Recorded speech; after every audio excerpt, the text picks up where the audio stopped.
Le ruego tomar asiento e invito al presidente de la República, señor Luis Guillermo Solís Rivera, para que comparta el informe de los 100 días.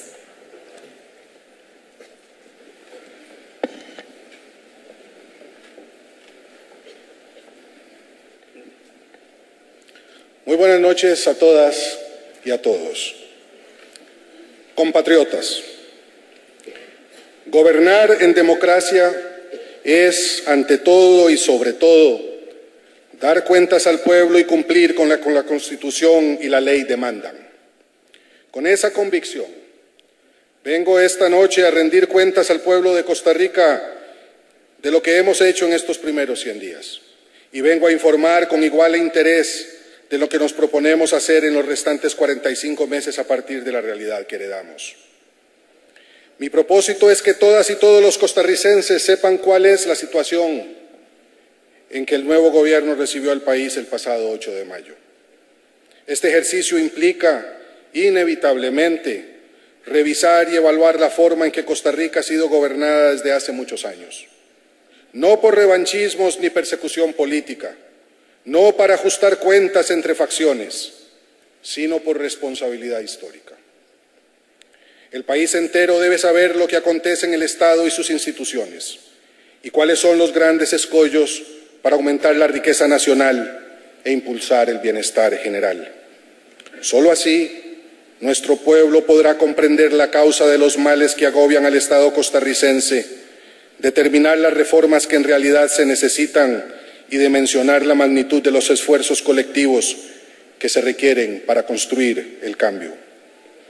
Todas y todos los ciudadanos debemos ser conscientes de cuál es la capacidad real del gobierno y de cuáles son los recursos con que cuenta para resolver los múltiples y graves retos que Costa Rica enfrenta como nación democrática. Esta es una primera rendición de cuentas en el marco del gran objetivo que inspira a esta nueva administración, que no es otro ni podría serlo que el cumplir con fidelidad el mandato recibido del pueblo el 2 de febrero y el 6 de abril para cambiar la forma en que el país se gobierna. Ustedes saben que este es un gobierno de cambio. Así lo exigió el pueblo en las urnas y no lo vamos a defraudar. Es imperativo un cambio real y efectivo en la forma de administrar el país que restituya la confianza de la ciudadanía en el destino nacional. De no señalar los obstáculos, de no lograrlo, habremos fracasado, y eso no lo voy a permitir. Esta noche quiero decirles qué es lo que vamos a cambiar y cómo construiremos el cambio. Advierto, sin embargo, que no puedo dejar de señalar los obstáculos y las resistencias que estamos encontrando en este proceso. Aprendí en los caminos de la vida que la política y, por lo tanto, el oficio de gobernar siempre será un intento por conquistar el futuro en medio de tenaces resistencias. Comprendo, por consiguiente, que cuando un gobierno impulsa profundas reformas políticas y sociales, esas resistencias aumentan con la misma intensidad con que aquellas se acometen.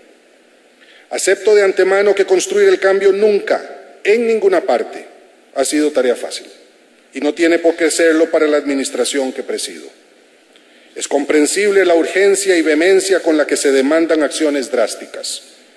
Sin embargo, muchos de quienes reclaman y predican el cambio no siempre comprenden sus alcances, ni tampoco aceptan los sacrificios necesarios para alcanzarlo y corresponder a la voluntad popular.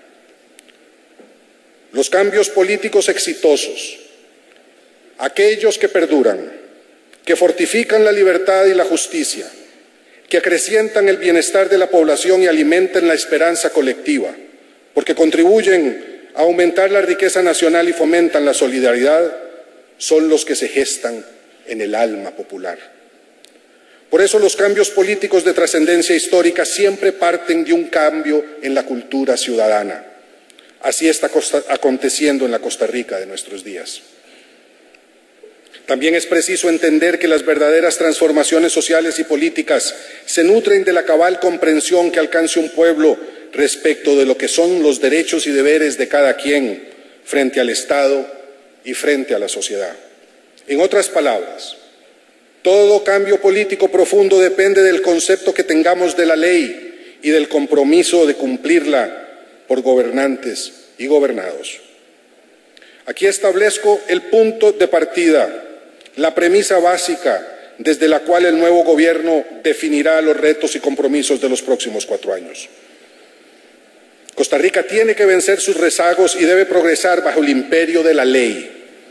Tenemos que restablecer un auténtico Estado social de derecho, uno capaz de garantizar, sin exclusiones de ningún tipo, los derechos humanos y la convivencia de los habitantes de la República. Lo digo sin rodeos. En las últimas décadas hemos sido gobernados con irresponsabilidad. Muchas veces y de muy diversas maneras, quienes recibieron del pueblo el mandato de gobernar violaron la Constitución y la ley. Esto no es una afirmación gratuita. La estadística judicial lo demuestra. En los últimos 8 años, del 2006 al 2013, solo la Sala Constitucional condenó todos los días, repito, todos los días, a un promedio de 10 instituciones o funcionarios públicos por incumplir sus deberes o atropellar los derechos fundamentales de las y los ciudadanos. Más grave aún, en otras múltiples ocasiones esas violaciones y arbitrariedades se dieron con la tolerancia cómplice o al menos con la resignación de muchas personas que, escépticas o frustradas, ni siquiera protestaron por ellas. Así es como el país se nos fue hundiendo en una espiral de corrupción e ineficiencia que hoy a casi todos nos asfixia y nos irrita. Y téngase claro que la principal responsabilidad es de quienes han dirigido la nave del Estado. Para pesar mío y el de ustedes, si esta noche pretendiera revelar con algún detalle lo que hemos descubierto que acontece en las instituciones públicas de Costa Rica, tendría que desvelarles por varias horas. No es ese mi propósito. Ya la prensa y las redes sociales han dado y seguirán dando cuenta de ello. Sin embargo, tampoco puedo guardar silencio en este momento sobre situaciones que deben ser conocidas para resolver las fallas del Estado costarricense. En este sentido, mi presencia ante ustedes no es más que una estación en un largo recorrido hacia la Costa Rica de la correcta convivencia de los habitantes, la prosperidad económica y el debido resguardo de los bienes públicos. Permítanme, por lo tanto, compartir con ustedes algunos de estos hallazgos. Hemos encontrado, por ejemplo, que en el Instituto Costarricense de Puertos del Pacífico, INCOP, se destinaban 2.4 millones de colones mensuales a pagar el mantenimiento de una casa de lujo en la playa para uso discrecional de su presidente ejecutivo. En esa misma institución también se pagan 60 millones de colones anuales en alquiler de un edificio en el que solo trabajan 4 personas. Esto ocurría mientras miles de familias pobres de la zona costera de Punta Arenas y Guanacaste clamaban por mayor ayuda de esa entidad para resolver sus problemas de subsistencia. En la Compañía Nacional de Fuerza y Luz descubrimos puestos de jefaturas que no tenían a cargo suyo ni un solo funcionario para ejecutar programa alguno. Esto se daba mientras la compañía enfrenta un faltante de 25.000 millones de colones para cubrir sus deudas y en el país los abonados ponen el grito al cielo por las elevadas tarifas eléctricas que deben pagar. En el Ministerio de Educación Pública encontramos que un círculo de asesores del ministro, siendo personal de confianza que no marcaba hora de entrada y salida, prácticamente duplicaban su salario con el cobro de horas extras. Esto ocurría mientras miles de maestros no recibían puntualmente sus salarios y el caos en las planillas del Magisterio Nacional encubría un sobrepago de 30.000 millones de colones. Los pagos abusivos de horas extras también se daban en el Ministerio de Transportes, en el Ministerio de Agricultura y en el Ministerio de la Presidencia, entre otros. En el Ministerio de Trabajo nos damos cuenta que por muchos años se han pagado pensiones a personas muertas. Esto ha ocurrido mientras miles de costarricenses viven un calvario para que les aprueben la pensión que sí les corresponde en procura de un retiro digno. En este ministerio también existe una presa de 11.000 pensiones que deben ser revalorizadas. Algunos de estos expedientes datan de 1996 y el costo total de esas revalorizaciones se proyecta en 65.000 millones de colones. anuales. En el Ministerio de Seguridad, a miles de policías y expolicías se les adeudan pagos de feriados que incluso se remontan a 1976. No están oyendo mal, 1976. Son pagos con un retraso de 38 años. En el Ministerio de Cultura comprobamos que un altísimo porcentaje de las contrataciones realizadas en los últimos años por montos multimillonarios para organizar festivales y ferias las acaparaba una sola empresa. Es decir, topamos con una cultura de arbitrariedad y privilegio que ahora tendrá que ser investigada por el Ministerio Público para sentar las responsabilidades que corresponden. En el Ministerio de Vivienda, al igual que en el Ministerio de Justicia y en el Instituto Nacional de las Mujeres, tropezamos con contratos de arrendamiento de lujosos edificios por montos multimillonarios y en condiciones claramente desfavorables para el Estado, que fueron firmados en los últimos días del anterior gobierno y amarrados por 5 años. ¿Por qué decisiones tan apuradas para comprometer presupuestos futuros cuando ya habían sido relevados de sus cargos? Del total de recursos que anualmente se dedican para combatir la pobreza, como el régimen no contributivo de la Caja, el programa Avancemos y FONAVE, más de la quinta parte, cerca de 40.000 millones de colones al año, benefician al 50% de la población de mayores ingresos del país.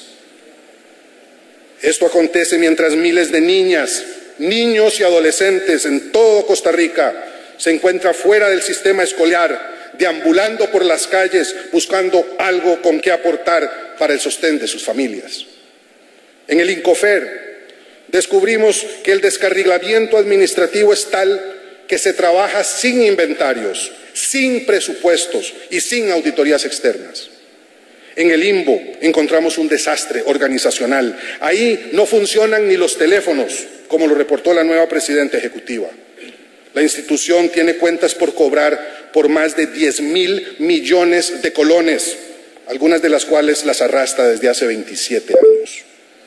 En el Consejo Nacional de la Producción, el desmantelamiento y la bancarrota llegan al punto que se desviaron millones en pagos que se debían realizar a proveedores, principalmente pequeños y medianos productores agropecuarios, e incluso se deben más de 2.000 millones de colones a sus propios trabajadores por deducciones de sus salarios que se hicieron, pero se desviaron para atender el gasto de la institución.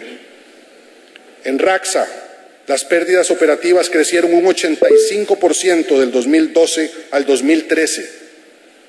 Y para no ir más lejos, ni alargar más esta letanía de ineficiencias y abusos, hasta en la Casa Presidencial están extraviados 117 vehículos que aparecen inscritos a su nombre en el Registro Nacional. Francamente no creo, y tampoco piensen ustedes que se los han robado, pero lo cierto es que no sabemos dónde están. Al menos la auditoría interna de la Presidencia no ha podido averiguarlo. Lamentablemente es así como viene funcionando el Estado costarricense desde hace mucho tiempo, con una impresionante falta de capacidad de gestión y postergación de decisiones centrales. En la mayoría de las oficinas públicas, el desorden es inimaginable, la ineficiencia intolerable, la irresponsabilidad insospechada. Y todos sabemos que esto se magnifica y reproduce en semejante caldo de cultivo. Esto produce corrupción, corrupción y más corrupción. Aclaro que esta lista de atropellos a la honestidad y a la buena administración no son más que anécdotas que cito con fines ilustrativos, para demostrar algo mucho más grave. En importantes sectores del Estado costarricense la postración es total. Existen múltiples instituciones que perdieron el rumbo por completo. Lo que he presentado es una muestra con resultados de una revisión preliminar y por lo tanto parcial de la forma en que han venido funcionando numerosas administraciones públicas. Hay muchas otras situaciones irregulares que apenas hemos empezado a investigar. Son casos más complejos, donde los autores actuaron con mayor sigilo. Empero, basta con estos hallazgos para advertir que el problema de la corrupción y de la ineficiencia en las entidades del Estado puede ser mayor de lo que hasta ahora imaginaron los más pesimistas.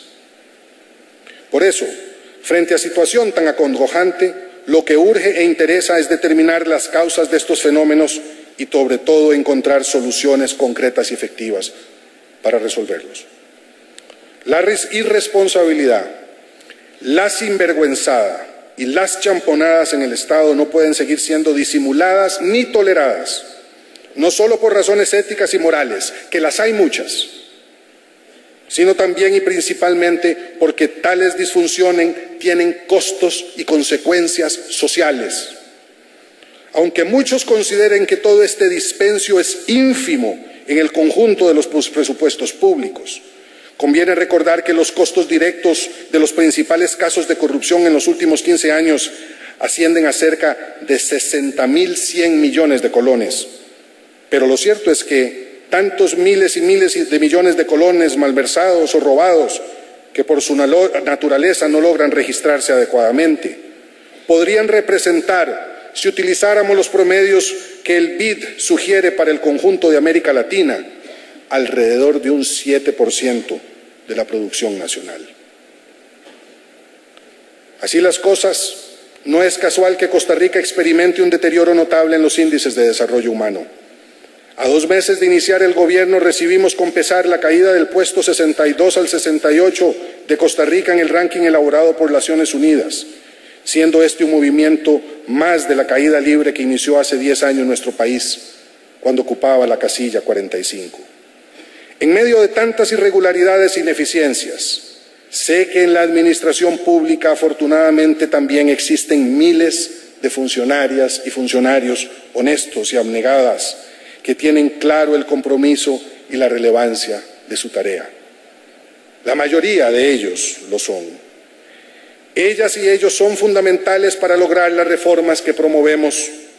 El cambio no es contra ellas y ellos, es con ellas y ellos y en favor de toda la ciudadanía. Por otra parte, tampoco conviene combatir las irregularidades con poses mediáticas y altisonancias. Menos aún conviene permitir que sean instrumentadas como fines propagandísticos por quienes gustan alzar tribuna con estos temas para levantar caudal político desde un obsoleto maniqueísmo partidista. Seamos serios, pongámonos firmes y hablemos con claridad. En la tarea de cuidar el erario público hemos fallado todos o casi todos y todas. Unas por acción, otros por omisión. Pareciera que en Costa Rica hay corrupción, pero no hay corruptas ni corruptos. Nunca o casi nunca aparecen los culpables, y cuando aparecen, muy pocas personas resultan condenadas. La impunidad premia a los cínicos, a los sinvergüenzas, a los irresponsables y a los incapaces. Eso es lo que enoja a nuestro pueblo. Los tribunales penales y también los jueces de lo contencioso administrativo deberían explicar al país por qué la ley no se ha hecho cumplir. Esta permisividad nos ha salido muy cara y amenaza con hacer colapsar al Estado. Hace más de 10 años, la Asamblea Legislativa aprobó 2 leyes que se dijo frenarían o atenuarían estos males: la Ley del Control Interno y la Ley contra la Corrupción y el Enriquecimiento Ilícito, ambas concebidas y promovidas por la Contraloría General de la República y tramitadas por la Asamblea Legislativa. Hoy, ante su evidente fracaso, desde esta tribuna, respetuoso pero vehemente, pregunto a estas entidades: ¿qué fue lo que se hizo mal al redactar y aprobar estas leyes? ¿Por qué su aplicación no ha tenido los resultados que se esperaban?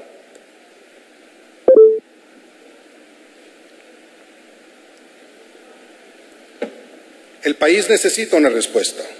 Es necesario determinar quiénes o quién está fallando y por qué.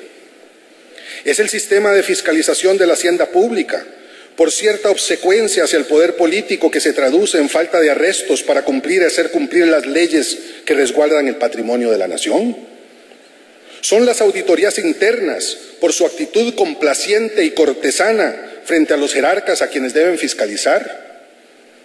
Es la Procuraduría General de la República porque no cumplir a cabalidad con los mandatos de su ley orgánica que la obliga a prevenir la corrupción. Es la Fiscalía General por la tardanza no siempre justificada con que realiza las investigaciones que le competen. Son los departamentos legales de las instituciones públicas y sus decenas de abogados por olvidar que su principal obligación es garantizar el escrupuloso acatamiento de la ley por parte de estas instituciones. Es la Comisión Legislativa de Control de Gasto Público, por las interferencias político-partidarias que matizan su labor para buscar más el impacto publicitario que un escrutinio sistemático de las cuentas públicas. Son las y los jerarcas de las distintas administraciones estatales, por olvidar que son responsables de cuidar y garantizar el buen uso del patrimonio público que les ha sido confiado. Son los mandos medios del Estado que por complicidad o comodidad no denuncian lo que acontece frente a sus narices. Son algunos gremios que por obtener privilegios para sus asociados han optado por callar ante tanta irregularidad de la cual han sido testigos. Es el aparato de administración de justicia por su incapacidad de garantizar la salvaguarda del marco legal y constitucional que regula las actuaciones de los servidores del Estado. ¿Es acaso cierta clase política que con su poder e influencia en todo el tejido estatal pudo haber impedido que la ley de control interno y la ley anticorrupción se aplicaran como se debe para no afectar sus intereses? ¿O son quizá los grupos de interés económico a los que la corrupción deja de molestarles cuando de ella pueden derivar utilidades? ¿O finalmente es una compleja conjunción de todos estos factores lo que nos ha llevado a esta postración del aparato estatal? Las respuestas a estas preguntas deben ser diversas. Sin embargo, no podemos quedarnos en un mero ejercicio retórico, no estamos para juegos de palabras. El saqueo y el desperdicio de los fondos públicos tienen que acabar ya. Si no lo logramos, la corrupción y la ineficiencia seguirán socavando al Estado y sus instituciones. Es mucho el dolor y el sufrimiento que han soportado los sectores más débiles de nuestra sociedad por esta incapacidad e indolencia de los gobernantes. Desde hace muchos años, miles de niñas y niños abandonados, miles de mujeres jefas de hogar, miles de viudas desamparadas, miles de ancianos desvalidos, miles de enfermos y menesterosos se han visto privados del auxilio que el Estado debía prestarles para mitigar sus carencias, mientras los presupuestos públicos se dilapidaban o, lo que da lo mismo, no se ejecutaban. En nombre del pueblo de Costa Rica, que me eligió en las urnas para cambiar la forma en que el país se administra, pido a todas y todos quienes tengamos alguna responsabilidad en el manejo y funcionamiento del Estado que seamos responsables, críticos sí, pero también honestos y comprometidos servidores de las y los costarricenses. Con claridad y prontitud respondamos a la pregunta de sí para desterrar la corrupción y combatir las ineficiencias en el Estado. ¿Faltan nuevas leyes o simplemente se necesita voluntad de compromiso de todas y todos los servidores públicos, además de una actitud más celosa de los órganos de fiscalización?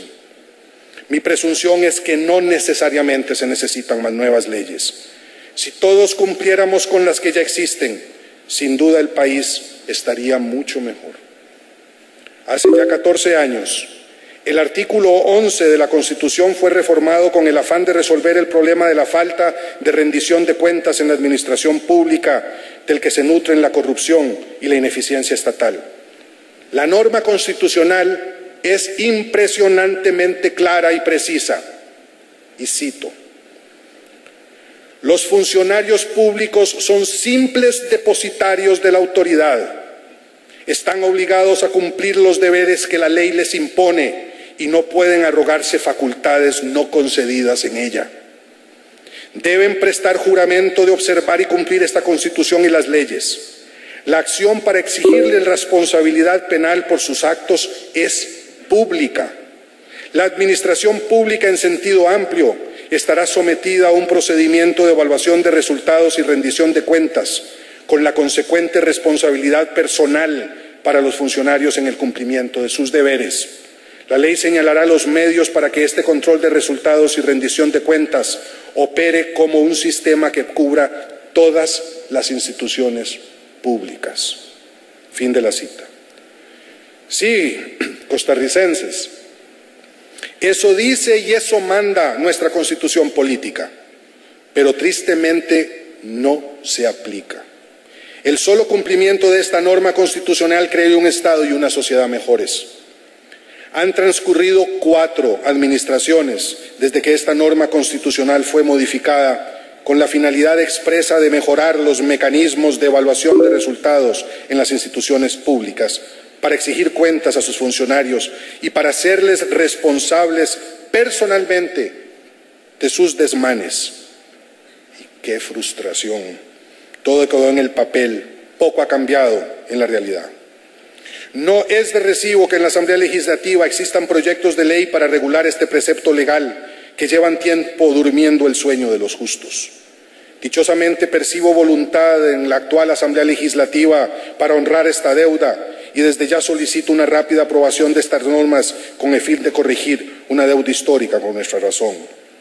Pero tampoco se vale resignarnos y en ese sentido anuncio que el Poder Ejecutivo remitirá en el más breve plazo posible un proyecto de ley que puntualice la rendición de cuentas y la responsabilidad política en la administración pública para fortalecer la voluntad política y el coraje de nuestra administración de cumplir y hacer cumplir las disposiciones ya contenidas en la Ley de Control Interno y en la Ley de Enriquecimiento Ilícito.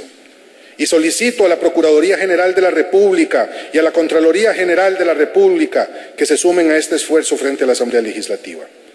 El objetivo de la nueva legislación tiene que ser solo uno, pero uno muy claro: que el Estado costarricense y todas sus instituciones se gobiernen con apego estricto a lo que manda el artículo 11 de nuestra Constitución política. Su finalidad ha de ser reglamentar este mandato constitucional para garantizar su puntual cumplimiento. No obstante lo anterior, el cambio emprendido por este gobierno requiere de acciones urgentes que demuestren decencia personal en sus jerarcas, vergüenza cívica y sentido de responsabilidad. Dar el ejemplo es fundamental. Pero también se requiere de las y los ciudadanos, tanto de los que ocupan cargos públicos como de quienes laboran en la empresa privada, un mayor compromiso con la Contraloría Social que están obligados a ejercer sobre los presupuestos estatales. Para ser transparentes en el ejercicio de la función pública, no hace falta más que querer serlo. Para rendir cuentas de cómo se manejan los presupuestos estatales, tampoco se necesita más que estar dispuesto a hacerlo. Y advierto que esto no debe verse como una concesión o un favor para nadie. Al contrario, se trata de un derecho que tienen los ciudadanos y las ciudadanas y una obligación que tenemos las y los funcionarios del Estado. El artículo 27 de la Constitución garantiza a los costarricenses, y cito, la libertad de petición en forma individual o colectiva ante cualquier funcionario público o entidad oficial y el derecho a obtener pronta resolución, cierro la cita. A su vez, el artículo 30 de nuestra Carta Magna establece como derecho fundamental de todo ciudadano y de toda ciudadana, y abro comillas, el libre acceso a los departamentos administrativos con propósitos de información sobre asuntos de interés público. Un alto porcentaje de los 15.000 recursos de amparo contra el Estado que todos los años atiborran a la Sala Constitucional se debe a que la clase gobernante y los altos mandos de la burocracia estatal no entienden y no aceptan que son simples servidores del pueblo obligados a cumplir con lo que manda nuestra Constitución. Esto explica que hayamos vivido en una democracia secuestrada por una clase política inescrupulosa, muchas veces deshonesta y casi siempre ineficiente, cuyos vicios prácticamente han hecho colapsar al Estado. Esa es nuestra realidad. Atender esos asuntos con prioridad es desde ya parte de la ruta del cambio que esta administración ha iniciado en materia de transparencia y rendición de cuentas. El camino o la senda no está concluida, pero los pasos que estamos tomando son claros.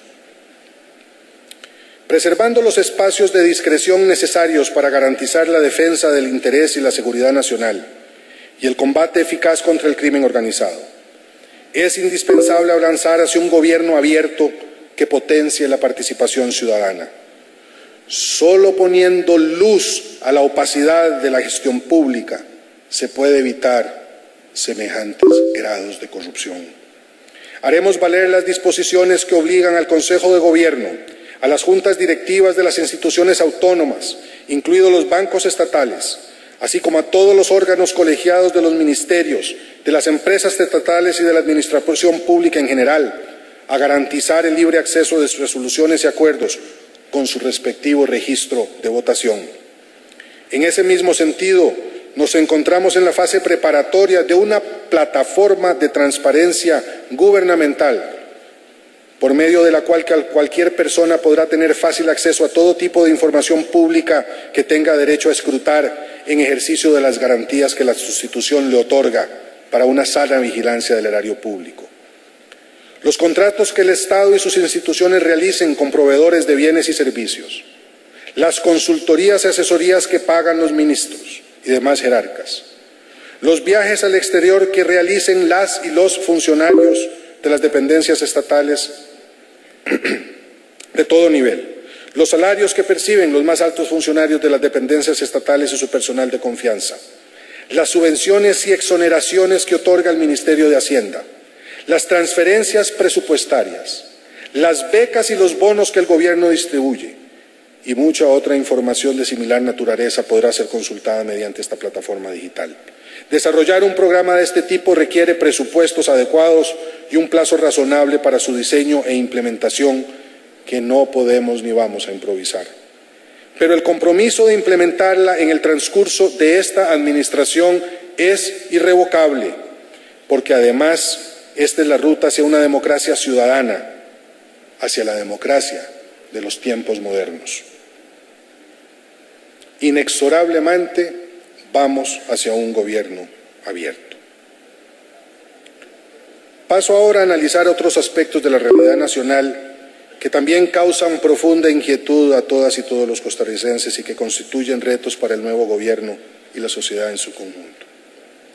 El déficit fiscal es grave, supera el 6% de la producción nacional y para resolverlo tendremos que combatir con eficacia cada una de sus causas. No insistiré sobre el peso de la ineficiencia, el despilfarro y la corrupción en el déficit fiscal. Igual de importantes son la evasión y la elusión tributarias. Me refiero a lo que los contribuyentes dejan de pagar recurriendo a múltiples artimañas y lo que el propio Estado deja de cobrar por incompetencia, permisibilidad o alcahuetería. En el 2012, la recaudación de impuestos alcanzó el 13.18% de la producción nacional, el PIB. Pero la evasión y la elusión tributaria juntas representaron un porcentaje aún mayor, el 13.37% del PIB. En palabras sencillas, por cada colón que el Estado percibió en impuestos, le robaron o éste regaló otro colón. Ante ello, el Ministerio de Hacienda ha puesto en ejecución un conjunto de medidas administrativas para mejorar la recaudación de impuestos e incrementarla en un 14%. Para ello, se cambió la metodología de fiscalización de las grandes contribuyentes y se han implementado varios programas informáticos que permiten hacer cruces entre bases de datos que antes no estaban disponibles con ese propósito.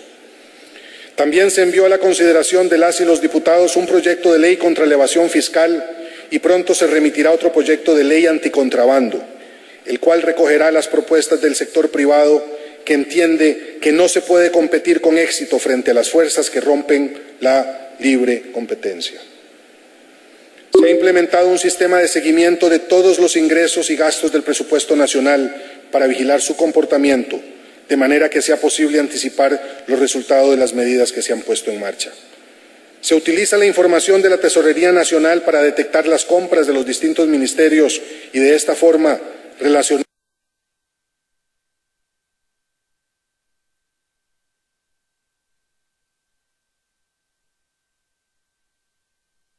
con los pagos del impuesto sobre la renta, algo que no existía hasta la llegada de nuestra administración.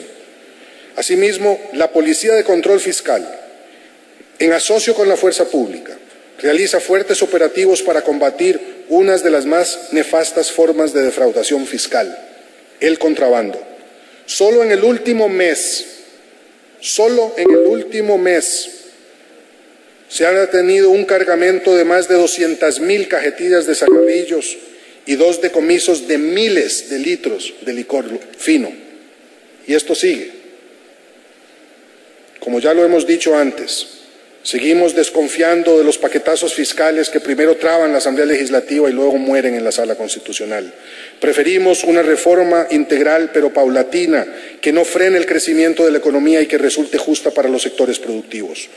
Una reforma fiscal debe trascender los fines recaudatorios, requiere visión de eficiencia, equilibrio y pragmatismo, y que se traduzca en reglas claras que puedan ser uniformemente aplicadas. Tal y como lo señalamos en su oportunidad, la migración del impuesto de ventas al IVA y las reformas al impuesto sobre la renta para introducir la renta global y otras modificaciones vendrán después. Para combatir el déficit fiscal hemos realizado acciones de contención del gasto público, primordialmente en aquellos rubros que no impiden alcanzar metas de crecimiento económico y de progreso social, que son tan importantes para el país como el saneamiento de las finanzas públicas. Emitimos una directriz para congelar el 85% de las plazas que están vacantes en el Estado. Hablamos de unos 2.500 empleos y de ahorrar gasto por 22.000 millones de colones al año. Haciendo valer una ley que no se cumplía desde hace 16 años, se puso un tope al pago de más de 900 pensiones millonarias con cargo al presupuesto nacional. Si la Sala Constitucional determina que aplicar la ley tal cual fue aprobada es válido, como precisamente lo entiende el Gobierno, el ahorro en este rubro superará los 12.000 millones de colones por año. La austeridad en viajes al exterior, la disminución en las consultorías, la frugalidad como regla en la organización de todo evento público y el recorte de gastos operativos controlables habrá de generarle al fisco otro ahorro de 20.000 millones de colones anuales. Estas medidas son importantes porque el Gobierno tiene que demostrar su disposición a sacrificarse para luego tener derecho a pedir sacrificios también a los y las contribuyentes. Sin embargo, debe entenderse que las medidas de contención del gasto público tienen efectos limitados, pues el 90% del presupuesto nacional es rígido. En este sentido, la ruta para abatir el déficit fiscal es mediante el aumento de la producción nacional y de la competitividad. Ello implica definir políticas y programas, tanto en el ámbito público como en el privado, que permitan a las empresas incrementar su capacidad de producir riqueza.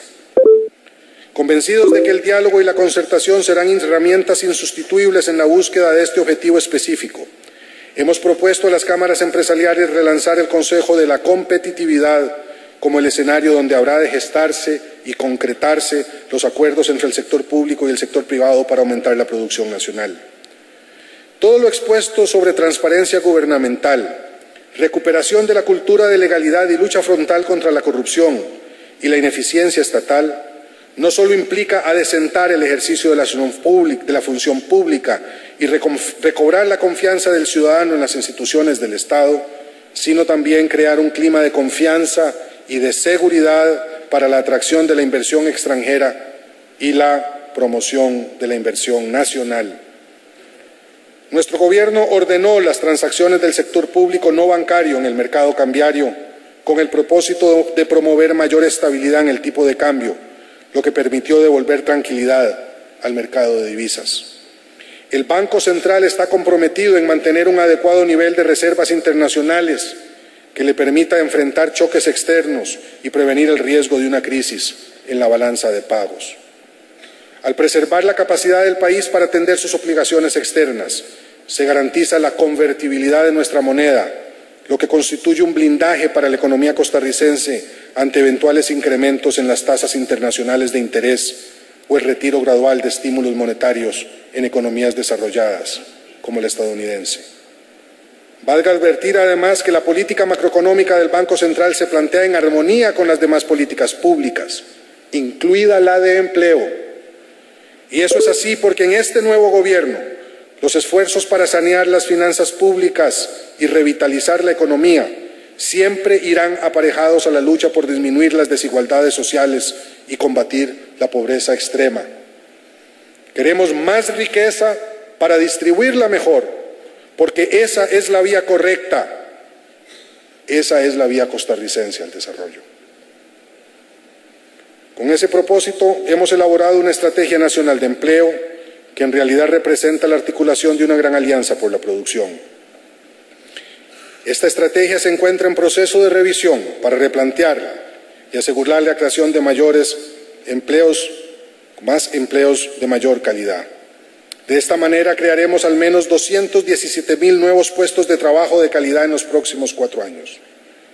Adicionalmente, solo en el año 2015 se generarán alrededor de 22,900 empleos directos como resultado de la atracción de inversiones y el crecimiento de las exportaciones. ProEmpresa, una plataforma institucional de servicios financieros y no financieros para el desarrollo de las empresas nacionales, será el mecanismo determinante para el fortalecimiento y promoción de las pymes, las empresas de la economía social, así como la inclusión de las mujeres, jóvenes y personas con discapacidad a nuevas y mejores oportunidades de empleo. Desde el mes de julio pasado, se instruyó la creación de centros de abastecimiento y acopio agropecuarios en las regiones Brunca y Chorotega. Además de los beneficios evidentes que tales centros tendrán en la economía local, aumentarán las posibilidades del productor y de la productora costarricense de posicionarse con ventaja en los mercados regionales centroamericanos y caribeños. En ese sentido, el trabajo conjunto entre Comex, Procomer, PICSA y nuestras misiones y embajadas en el exterior resultará vital. En otro orden de cosas, ha sido doloroso recibir informes de expertos que señalan que entre 26 países latinoamericanos que reciben financiamiento del Banco Interamericano de Desarrollo, Costa Rica ocupa el último lugar en capacidad de utilizar estos préstamos. Somos el país latinoamericano donde los proyectos de obra pública tardan más en ejecutarse, salen más caros y son de peor calidad, restándole competitividad a nuestro país. ¡Qué vergüenza! Nos ufanamos de disfrutar de la mejor democracia del continente y de vivir en uno de los países más felices del mundo, pero tenemos el Estado más ineficientes en cuanto al manejo de préstamos para el desarrollo.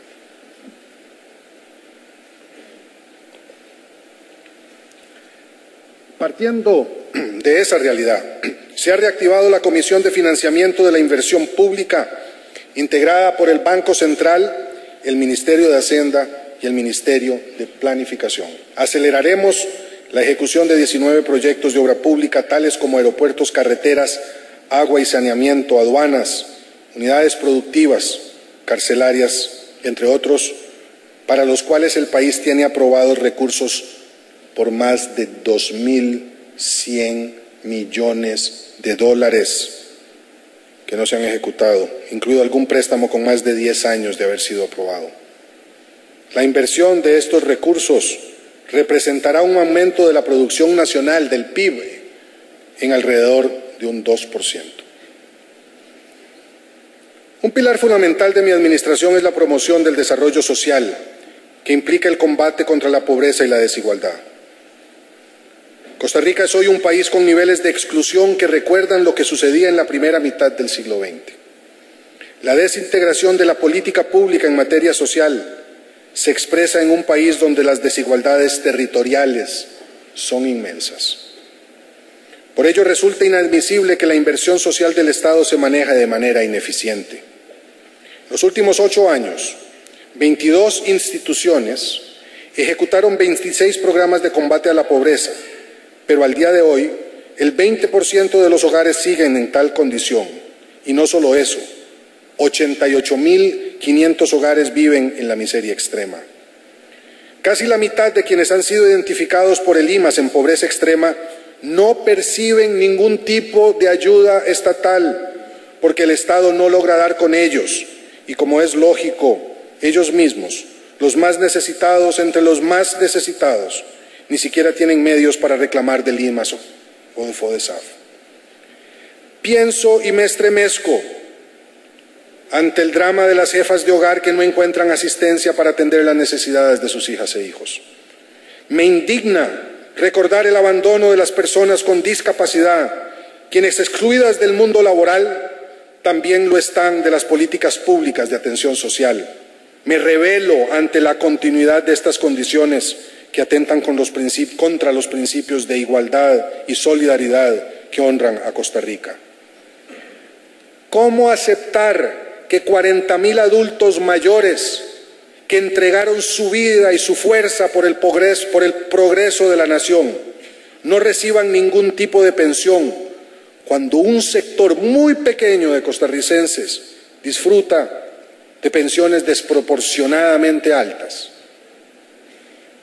Para superar estos rezagos, hemos iniciado la reorientación del gasto social.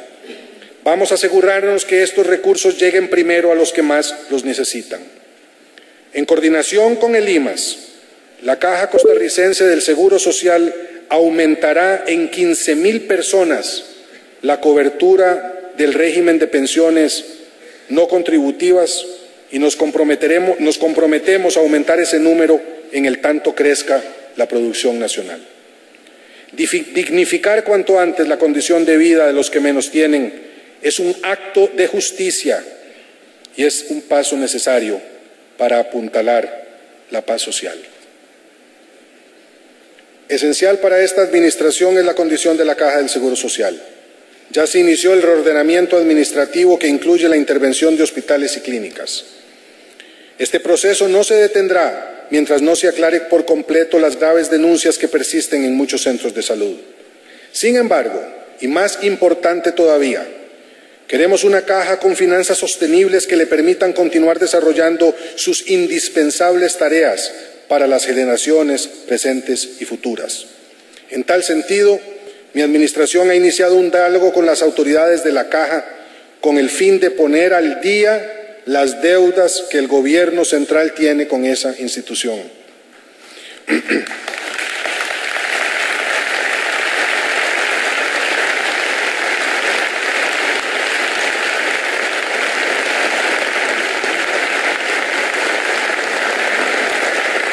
Ese esfuerzo solo tiene dos grandes condiciones: la determinación del monto real de la deuda del Estado con la Caja, lo cual requiere de la armonización de las metodologías para calcularla, y el compromiso de mi administración de buscar los recursos que se requieran para ello. En materia de vivienda y asentamientos humanos, tema crítico en lo social, en los últimos meses ya hemos invertido 28.000 millones de colones en la construcción de viviendas e infraestructura comunal. Se han otorgado 2.804 bonos para una inversión superior a 20.000 millones de colones, de los cuales 345 millones corresponden a territorios indígenas. Apenas ayer hemos anunciado la continuación de intervenciones en zonas vulnerables como La Carpio, el Triángulo de Solidaridad, Guararí, Finca Bosquini, Limón 2000 y Santa Marta de Esparza. Durante los últimos meses ha recrudecido el debate en torno al alto costo de la vida que afecta al país desde la última década. Este fenómeno se explica por múltiples razones. Sin embargo, los altos costos de la luz y los combustibles inciden grandemente en él. Esta discusión no se resolverá de manera satisfactoria y definitiva fuera del marco de un profundo debate en torno a la matriz energética que en mucho remite a una discusión en torno al modelo de desarrollo nacional. Este debate impostergable y conducido por el Ministerio de Ambiente y Energía trasciende en mucho a esta administración, pero hemos resuelto iniciarlo sin demora, con una amplia participación de los sectores sociales, productivos, ambientales, académicos y técnicos del país a partir del 1 de septiembre y hasta por 18 meses. Este debate deberá permitirnos contar con opciones de política pública que atiendan la complejidad del tema y reviertan los años de negligencia con la que los gobiernos anteriores lo administraron este sector estratégico de la producción nacional. 18 meses que se inician el 1 de septiembre. No vamos a esperar hasta que se terminen los 18 meses para iniciar la implementación de las sugerencias de esos foros. Igualmente, deseo subrayar el compromiso reiterado de mi administración con las políticas para la preservación del ambiente y la promoción del desarrollo sostenible comprendidas en el Pacto Ambiental. En particular, deseo recordar la moratoria de la exploración y explotación petrolera hasta el año 2021, anunciada el pasado 25 de julio.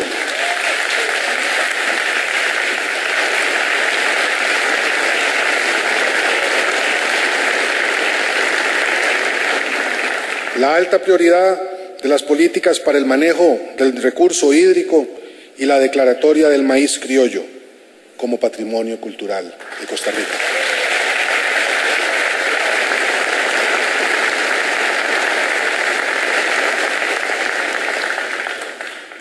Deseo advertir sobre la situación que enfrentamos en materia de lucha contra el crimen organizado y, en particular, sobre la amenaza que representa el narcotráfico.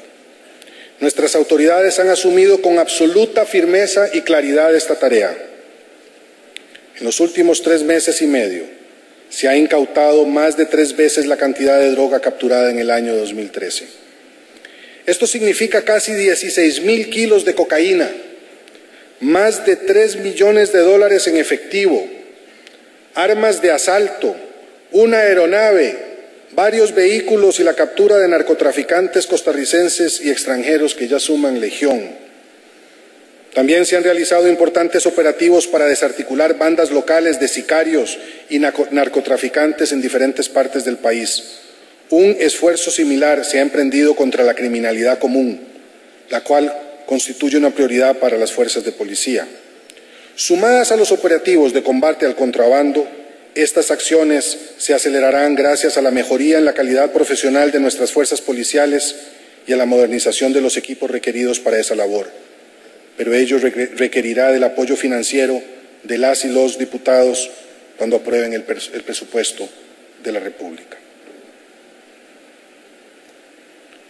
Compatriotas, este examen de la realidad nacional tendremos que repetirlo de forma periódica en los próximos años. Empecemos a liberar de malas prácticas a la administración y ordenar la conducción del Estado. Es una tarea laboriosa que requiere dedicación, paciencia y compromiso patrio. Reitero que el cambio en marcha enfrenta resistencias, pero nuestra convicción de dirigir al país hacia estadios de mayor equidad, competitividad y el respeto por el medio ambiente es superior a ellas y brinda el ánimo necesario para avanzar hacia estas metas sin distracciones.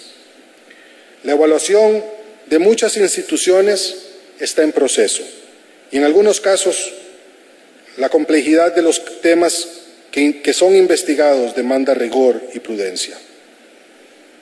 Tal es el caso de lo que acontece en Judesur, Dinadeco, el Consejo Nacional de Concesiones, el Consejo de Transporte Público, el INDER, entre otras instituciones. No obstante de ello, estoy convencido de que la adecuada combinación de la voluntad del Gobierno, el aporte de los partidos políticos representados en la Asamblea Legislativa, las fuerzas sociales y productivas y el acompañamiento de la ciudadanía hará posible resolver estos desafíos. Agradezco la comprensión de mi pueblo respecto a la profundidad y complejidad del reto que tenemos frente a nosotros. Sacaremos la tarea. Para que ello sea posible, sin embargo, reclamo serenidad, mesura, generosidad en el aporte, dureza pero objetividad en la crítica. Y a las cúpulas de poder les digo, déjenme gobernar, permítanme avanzar y cumplir el mandato recibido de mi pueblo.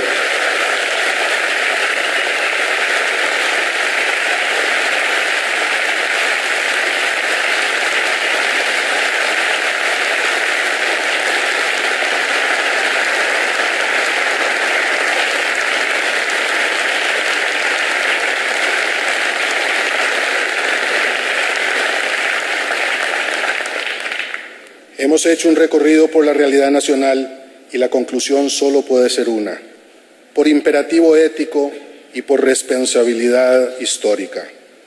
Debemos revertir el estado de cosas en que se encuentra nuestro país. La postración en que están sumidas importantes instituciones del Estado atenta directamente contra el bienestar colectivo. La vida y destino de todas y todos las costarricenses, pero en particular del 20% más necesitado, depende del cambio al que les convoco, al que les invito. Seamos realistas, el reto es enorme y las tareas a cumplir son extraordinariamente complejas.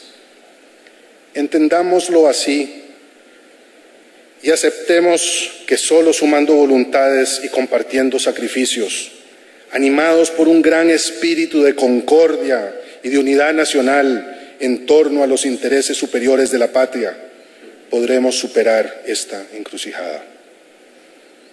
Para enfrentar con éxito este viraje de la nave nacional es imprescindible una mayor participación patriótica y sensata de la ciudadanía costarricense como la que se ha iniciado esta noche. Por esa razón, ya se han iniciado las mesas de trabajo y se han establecido los diálogos sectoriales en diferentes temas de agenda nacional. Asimismo, ya están o pronto estarán en pleno funcionamiento todos los consejos presidenciales previstos por la ley. Faltan, sin embargo, retomar en nuevos términos el diálogo con los partidos políticos representados en la Asamblea Legislativa, con el fin de allanar el camino para la aprobación de importantes proyectos de ley que puedan dar solución a muchos de los problemas indicados.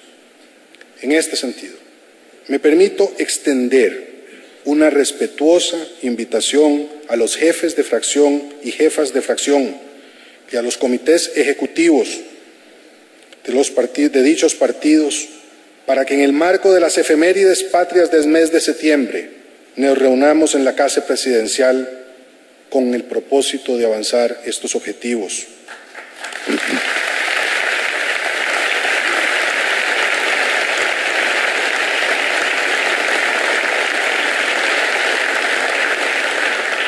Le he solicitado al señor ministro de la Presidencia que se encargue de organizar este encuentro en diálogo permanente y de coordinación con los partidos políticos ya mencionados.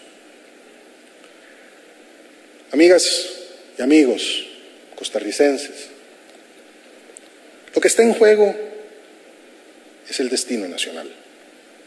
Tenemos que saber interpretar el signo de los tiempos y actuar con ese sentido y espíritu patriótico. Debemos construir nuevos consensos sociales que alimenten nuevos consensos políticos. Debemos despojarnos de vanidades y egoísmos. Hay que vencer la intransigencia. Hay que resistir a la tentación del chantaje. El pluralismo político y el multipartidismo bien entendidos son expresión de libertad y por tanto deben nutrir la democracia, no paralizarla, menos aniquilarla. La discrepancia es saludable mientras no se convierta en miope revanchismo. La madurez para discernir, para disentir, debe ser expresión de la capacidad para coincidir. Las diferencias de pensamiento no nos deben separar frente a los grandes objetivos nacionales. Producir mayor riqueza y repartirla mejor para abonar los eternos ideales de justicia y libertad que nuestro pueblo tanto ama. Lo peor que nos puede ocurrir a quienes de manera pasajera transitamos por la política y la función pública es no entender que nuestro pueblo se cansó de vivir en una democracia insuficiente, dominada por poses y falsos debates. Se cansó de creer en quienes dicen representarlo y defender el interés general, pero en la práctica lo han secuestrado y han secuestrado los poderes públicos para someterlos a sus más mezquinos intereses. Los cálculos personales y las apuestas partidistas no tienen cabida cuando el pueblo exige que le devolvamos la soberanía para tutelar su democracia y que reconstruyamos al Estado costarricense sobre nuevas bases de respeto a la legalidad, de total transparencia y de mayor diálogo y respeto. El pueblo costarricense hoy nos está mirando a las y los políticos, a las y los gobernantes con atención y recelo, pero también con esperanza. Este es el pueblo más educado, mejor informado y más independiente políticamente hablando de nuestra historia.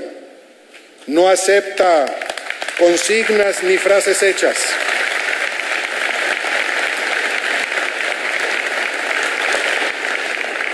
No acepta consignas ni frases hechas, tampoco pide milagros, quiere cambios y compromisos serios y realizables. Inspirado en el patriotismo y la sabiduría del primer presidente de la República, el doctor José María Castro Madrid, pido la ayuda y comprensión de todas y todos ustedes para lograr ese cambio. Y como él y con él, digo, y lo cito, mi administración no procede de luchas ni se inaugura sobre las ruinas de ningún partido. Su bandera es la nación y su objeto el bienestar de Costa Rica. Cierro la cita.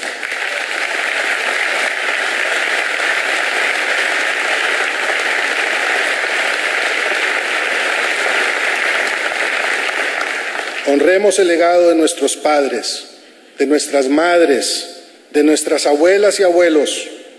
Construyamos un futuro digno y próspero para nuestras hijas e hijos. Ciertamente lo haré yo honrando al mío, quien cumple hoy 90 años. Llegó la hora de la patria. Digámosle presente a Costa Rica. Avancemos juntas y juntos hacia un luminoso horizonte de cambio y esperanza. Buenas noches. Muchas gracias.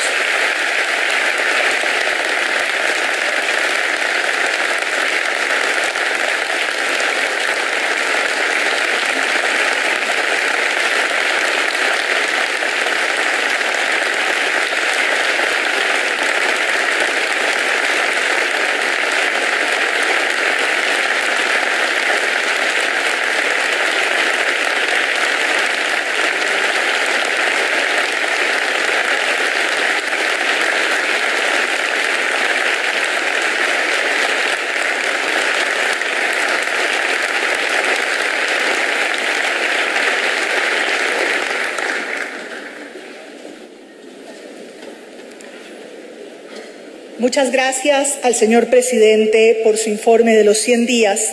Precisamente con el espíritu de diálogo que anima esta actividad esta noche y que nos convoca a todos, están en este recinto representantes de los sectores productivos y grupos organizados de la sociedad civil, quienes harán preguntas al mandatario sobre el informe que acaba de exponer.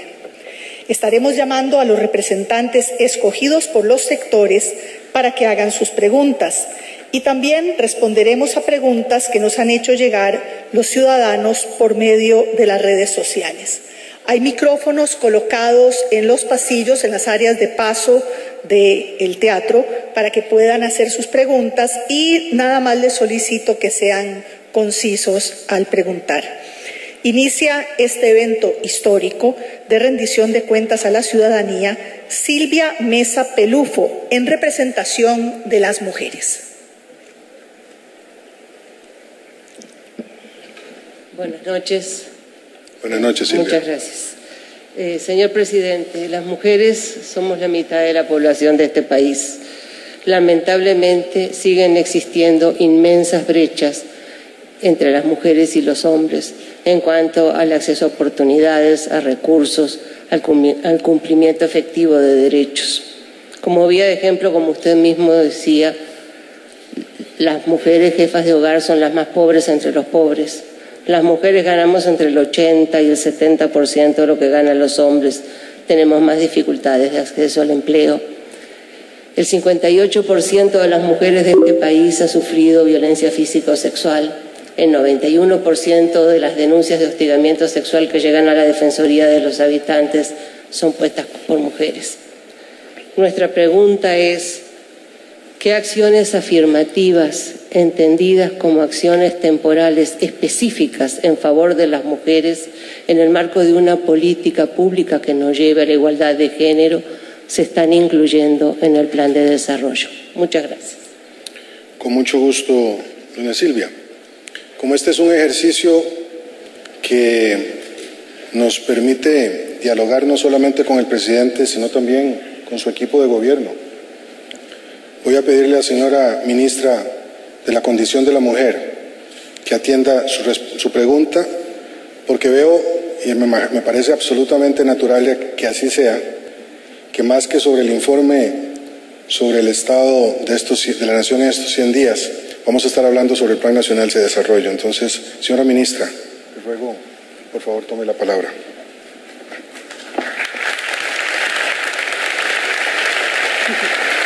Gracias. Sí, buenas noches. Doña Silvia, que es la representante del Foro de las Mujeres, hace una pregunta sobre estrategia y cómo un Estado puede visualizar los impactos diferenciados de los hombres y las mujeres, y el instrumento evidentemente es la política pública. Y la política pública no emana solo del INAMO, que es la que dirige, es el tema de discriminación y el tema de la violencia contra las mujeres.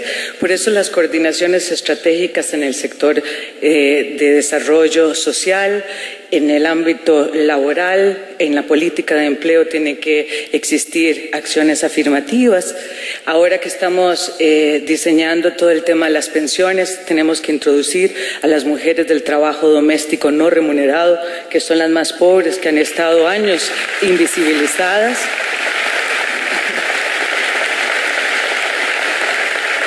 Y lo más importante para esto es que trabajaremos en conjunto con las mujeres, oyendo sus necesidades y traduciendo estas en acciones estratégicas. Espero haber contestado en algo su consulta. Gracias.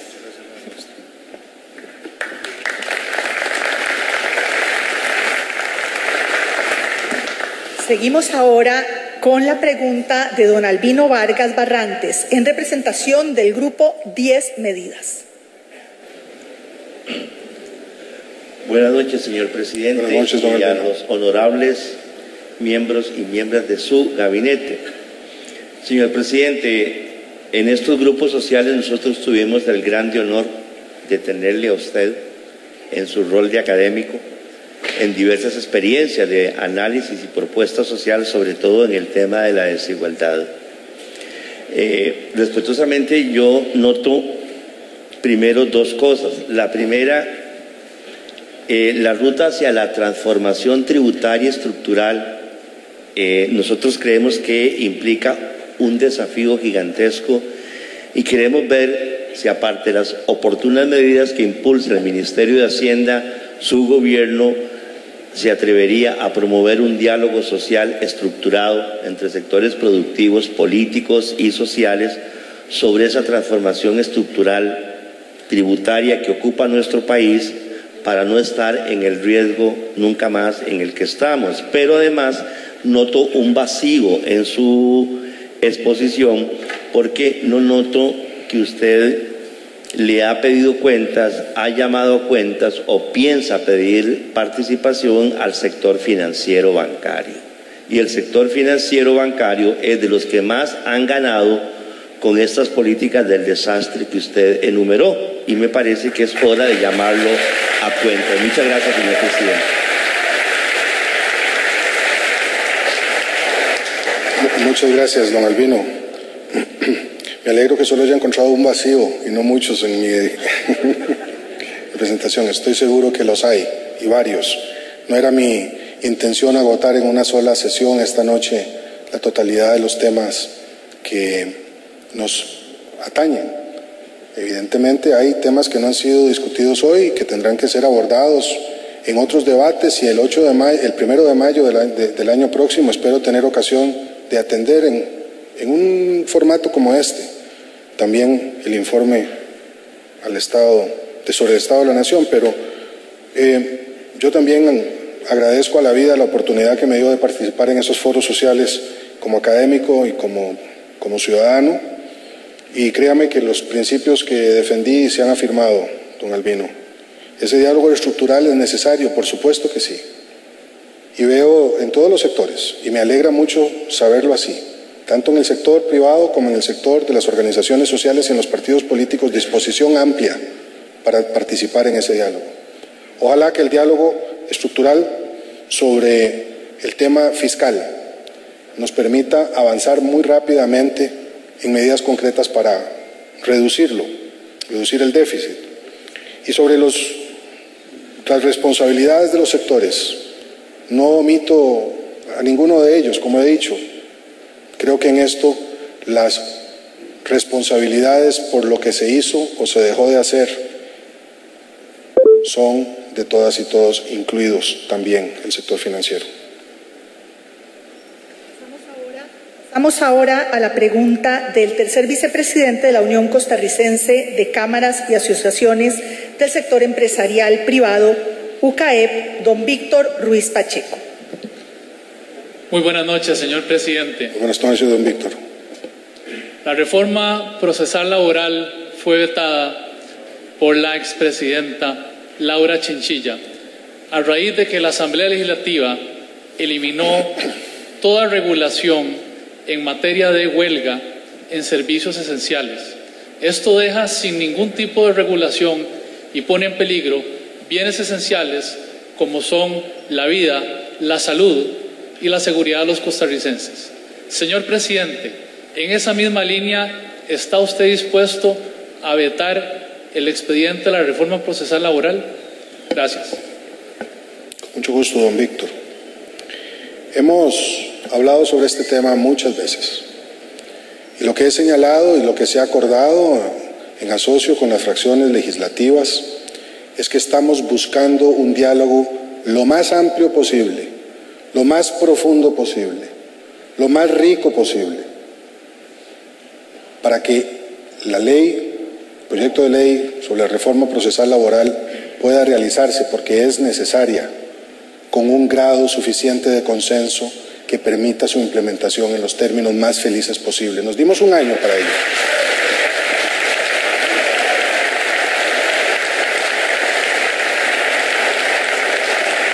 Nos dimos un año para ello.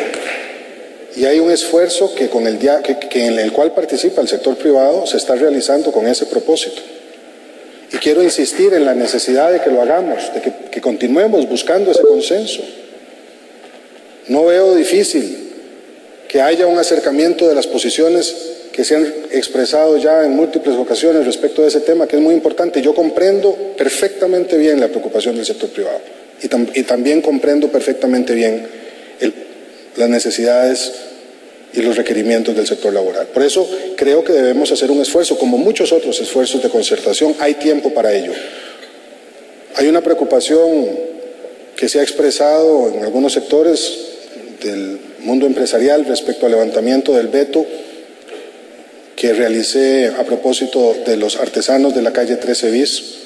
Puedo asegurarle que tengo absoluta claridad de que el levantamiento del veto es una potestad del Poder Ejecutivo. Así como se impone, se puede quitar un veto, pero no utilizaré el veto como un recurso arbitrario en contra de los intereses ni del sector privado ni de los sectores laborales.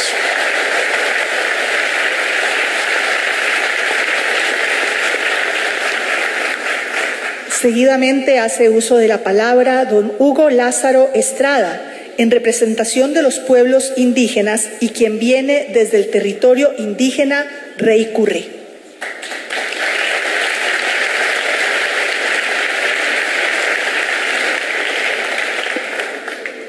Buenas noches, señor presidente. Buenas noches, don Hugo. Gabinete. Los pueblos indígenas de Costa Rica, al igual que los demás pueblos del mundo, son los más pobres de los pobres. Y cuando refiero a esto no es por una queja que tenga que ver con este gobierno, sino con una realidad histórica.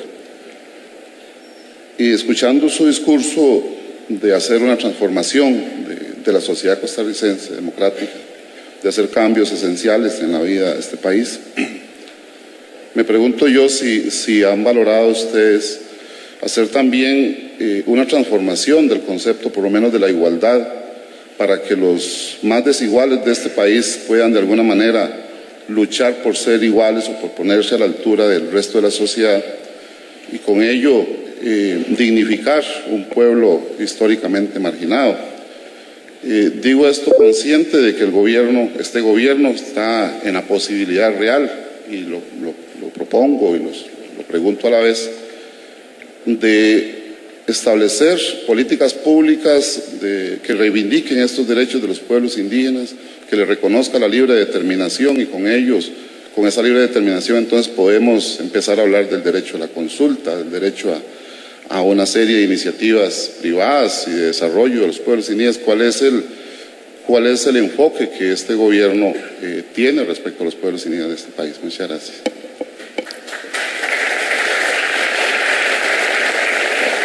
Con mucho gusto, don Hugo. Bueno, usted lo dijo bien. Hemos señalado reiteradamente que este es un gobierno que propugna por el respeto a la igualdad y a la no discriminación, y que también es un gobierno que es respetuoso y será respetuoso de los derechos humanos. A las hermanas y hermanos indígenas les tenemos en especial consideración, no solamente porque tienen derecho como cualquier otro costarricense, sino porque, como usted bien lo señala, se encuentran entre las poblaciones más excluidas, todas ellas, los pueblos diversos de nuestro país. Hemos estado trabajando decididamente cerca de los pueblos indígenas para lograr, tanto en sus territorios como fuera de ellos, niveles adecuados de incorporación de estos pueblos a la vida productiva y social del país. Como lo mencioné, se han invertido ya varios cientos de millones en temas de vivienda en esos territorios y continuarán haciéndose. También he señalado, a propósito del debate en torno a los territorios indígenas y los conflictos que se han dado allí, en esos territorios, que es necesario que esa discusión la hagamos sin violencia, sin atropellar a las personas que ocupan esos territorios, muchos de ellos no indígenas o familias mixtas, indígenas y no indígenas, pero no hay la menor duda, y creo que de ello pueden dar cuenta las dirigencias indígenas, sobre el respeto y sobre la consideración y sobre el compromiso de mi administración con los pueblos originarios de nuestro país. Nos acompaña ahora en este diálogo ciudadano, en representación del bloque sindical, don Gilberto Cascante.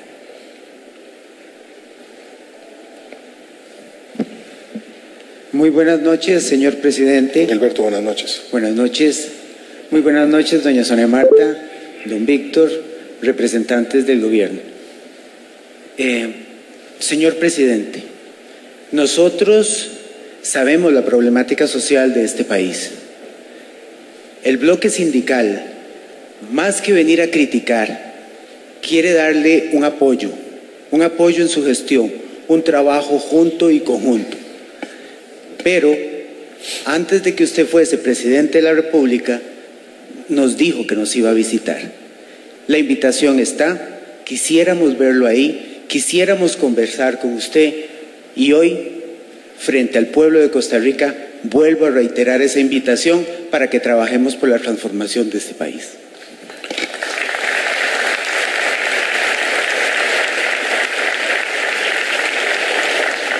Muchas gracias, doctor Cascante. No solamente acojo, sino que agradezco mucho su amable invitación y la del bloque al cual usted representa, y con todo gusto haremos todo lo posible para vernos la próxima semana.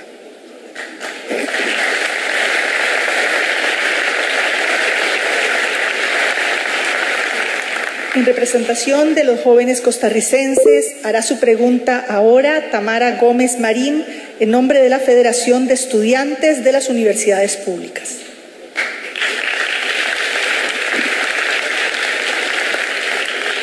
Muy buenas noches, señor presidente, todas y todos los que nos acompañan. Como todos sabemos, el sistema de becas de cada universidad pública es uno de las bastiones que garantizan la admisión, la permanencia y la graduación de aquellos estudiantes en condiciones económicas más desfavorables. Como ejemplo, gracias a su compromiso con la excelencia académica y al importante apoyo que representa dicho sistema, es que esta población posee una de las más altas tasas de graduación en el caso de la Universidad de Costa Rica. Ahora, en los últimos 10 años, la UCR ha desarrollado un fondo de becas sin tope presupuestario, financiado por el Estado, donde el 67% de sus fondos proviene del Fondo Especial para la Educación Superior. Todo estudiante que cumple con los requisitos socioeconómicos obtiene su beca. ¿Existe compromiso de su gobierno en respaldar financieramente esta política? ¿De qué forma podría apoyar el Estado para que esta política sea recuperada en las demás universidades estatales? Muchas gracias.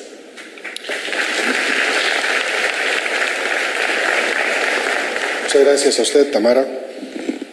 Hace apenas 2 semanas, la administración logró, gracias a un diálogo muy fructífero con las y los señores miembros de CONARE, resolver el presupuesto de las universidades para el año 2015. Este es un presupuesto que se ha reforzado en un 14% para este año y preludia ya los términos en que podría tratarse el FES a partir del 2015, en la negociación que corresponde para el nuevo quinquenio. Esta es una administración muy universitaria. Ustedes hacen una revisión aquí, habemos muchos que hemos sido profesores universitarios y a veces dicen que no hay peor cuña que la del mismo palo. Pero ese no ha sido el caso en esta oportunidad, en donde hemos sentado una respetuosa instancia de diálogo con las universidades públicas en procura de garantizar un reforzamiento de sus presupuestos. Y yo comparto enteramente, como lo hicimos durante la campaña política, la necesidad de reforzar los programas de becas precisamente para darle oportunidad y limitar la exclusión de miles de jóvenes. Esto impone un gran compromiso del gobierno que estamos dispuestos a asumirlo. Ha habido críticas muy fuertes en estos días sobre por qué es que hemos reforzado a las universidades. Muy fuertes. Hay dos temas que a mí me han llamado la atención. Uno, la crítica que se ha hecho a todo el esfuerzo por reducir gastos. La masa para la lora, ha dicho la gente. Eso no significa nada. No están haciendo ningún esfuerzo, así que se lo vayan a decir a quienes no tienen, los que tienen hambre, los que no han recibido los programas sociales. Y la otra crítica es a que le estamos apoyando demasiado a las universidades. Yo quiero decir a ese respecto que así como el gobierno apoya a las universidades, espera el gobierno de las universidades racionalidad en el gasto, responsabilidad en la ejecución de sus presupuestos.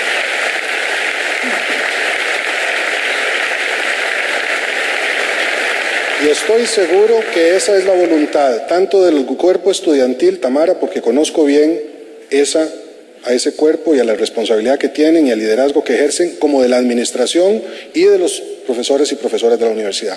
Las universidades, si queremos que el país avance en el desarrollo de las nuevas tecnologías y de innovación, tienen que jugar un papel muy importante. Necesitamos universidades más fuertes, no más débiles, con mejores programas, con más proyección en el territorio, pero tienen que poner de su parte también.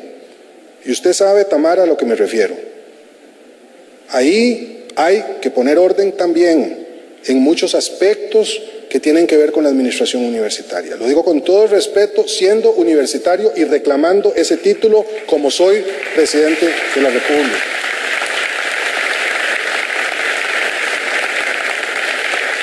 Pero la buena noticia, la muy buena noticia, es que la señora rectora y los señores rectores de las universidades públicas están totalmente de acuerdo con ese planteamiento.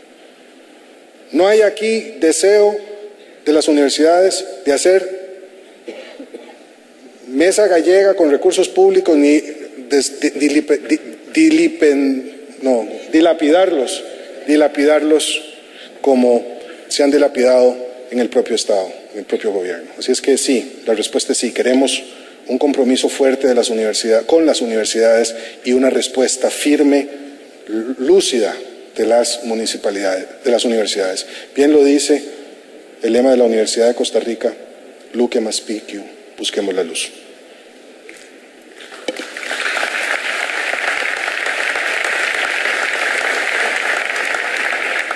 En representación de la población afrodescendiente, hará su pregunta Catherine McKinley.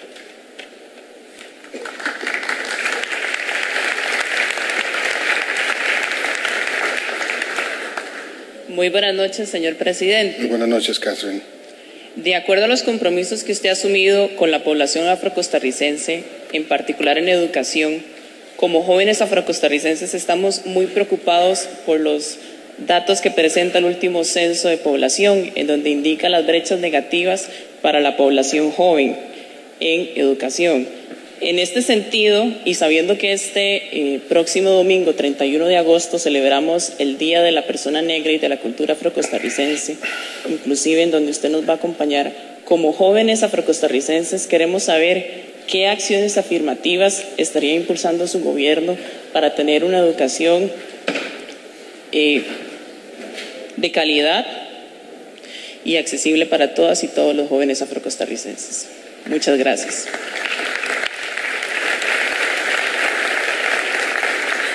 Muchas gracias, Catherine. Bueno, como ustedes saben, soy afrodescendiente de corta data. Mi abuela y mi bisabuela vinieron de Jamaica a principios del siglo XX. No soy, por lo tanto, un renegado que habla de sus raíces afrodescendientes en la colonia, ¿verdad? No, somos de cerquita, y me siento muy orgulloso de esas raíces.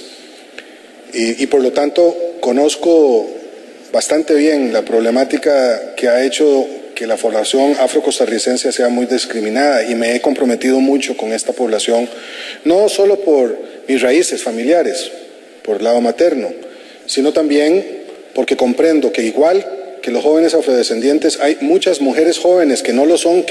Todo lo que hoy decía, que tiene ganas de cumplir, sobre todo en el área social, que nosotros compartimos. Creemos que es muy importante contar con el sector empresarial y empujarlo. Cuando se dice de repartir esa riqueza, somos los empleadores en un 85%. O sea, ya ayudamos a repartir mucho, solo desde ese punto de vista, solo como empleadores. Y si queremos más empleo, creo que es al sector que más se debe de ayudar y facilitar y no entorpecer. Creo que el área de competitividad que usted mencionó es fundamental en todos los sectores. Y hablando concretamente del sector turismo que me corresponde, y perdón que me haya extendido, me gustaría recordar unas cuantas cosas. Somos el 5% más o menos del Producto Interno Bruto, 110.000 empleados directos, como 300.000 indirectos, pero lo más importante, con un 56% de ocupación y con un 44% de desocupación y capacidad instalada. Capacidad instalada que con solo que realmente se le diera el empuje necesario, lograríamos sin lugar a dudas crecer no en un 4% como es la proyección. Nos gustaría desde el punto de vista del sector privado ser más agresivos. Necesitaríamos de la competencia suya, de la competencia de una directriz nacional, una directriz que nos diga, sí señores, por aquí vamos y este es el norte en el sector turístico, y podríamos crecer en un 10%. Ese 10% le daría a don Helio, solo en impuesto de ventas, 250 millones de dólares más al año. Muchísimo más de lo que está pretendiendo cobrarnos con interpretaciones que más bien nos ponen en desventaja y nos quitan competitividad. Yo me pongo a su disposición junto con el sector turístico para que podamos trabajar en conjunto en un verdadero plan nacional de turismo para lo que resta de su gobierno, y que podamos hacer que en Costa Rica crezcamos como crecimos ya en la oportunidad, a niveles del 18 y del 20% anual. Eso significaría, don Helio, 2.000 millones de dólares en este gobierno para usted. Y estamos en la capacidad de hacerlo, y somos el país preferido de los principales mercados emisores. Muchas gracias, don Rubén.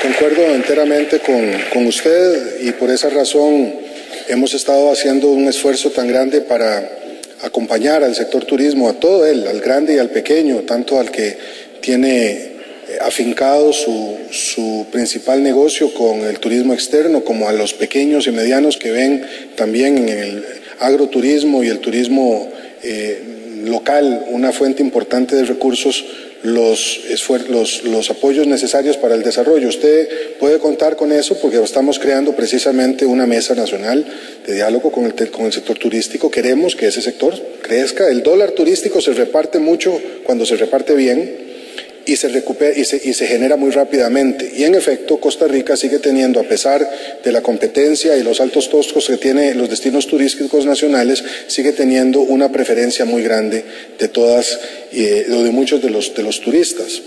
Estamos dialogando sobre el tema del impuesto.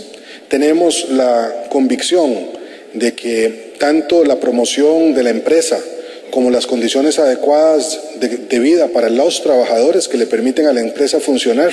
Este es uno de esos temas en donde una cosa no funciona sin la otra. Deben ser acometidos con igual intensidad. Por supuesto, la riqueza de un país la genera la empresa privada, pero la grandeza de un país la genera la capacidad y la calidad humana de su pueblo. Muchas gracias a todas y a todos. Gracias.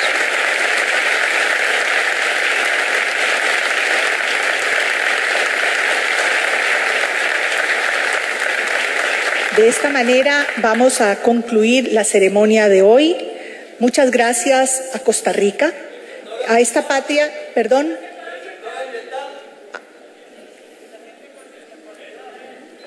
Entonces, quedarían 3 preguntas más. Una para el sector ambiental, una para el sector de discapacidad. Ah, perdón, yo pensé que eran 10 preguntas. Si es que se sentó don Luis Guillermo. Ah, disculpen. No, perdón. No, disculpen, adelante. Y nos quedaría la pregunta de las redes sociales. ¿Dónde manda capitán? No, mis disculpas, pensé que eran 10 preguntas nada más, pero no hay ningún problema, nos quedamos más rato. Entonces vamos con el guión que yo tengo. Sí, perdón. Vamos con el sector ambiental, efectivamente. En este nos acompaña Eva Carazo Vargas, quien es la representante.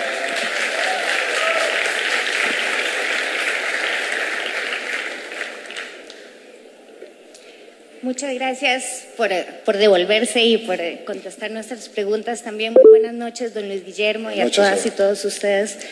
Desde el sector ambiental y los movimientos ecologistas estamos muy contentos con algunas de las señales que su gobierno ha dado en este tema. Ya las mencionaba usted en su informe previamente. Nos preocupan también algunas señales que esperábamos haber visualizado a estos momentos, como el compromiso de campaña con la moratoria a los transgénicos, como el compromiso también de promover activamente formas de movilidad y transporte sustentables.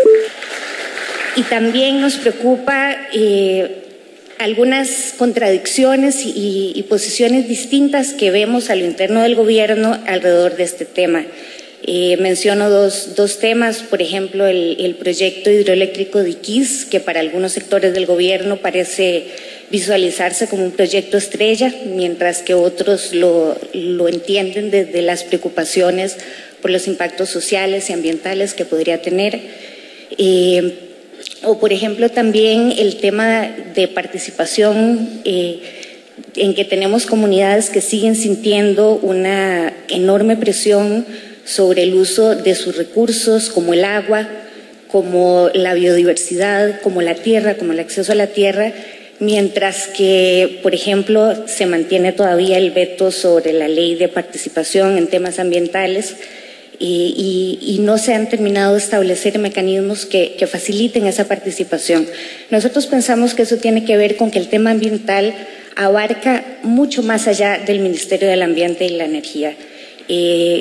Tiene que ver con que ahí se visualizan distintos intereses, y nuestra pregunta es cuáles van a ser las acciones concretas que va a tomar su gobierno para transversalizar el cumplimiento de los compromisos que han asumido en tema ambiental, mucho más allá del ámbito del MINAE, y que sean un compromiso asumido e implementado desde las diferentes instituciones y ministerios.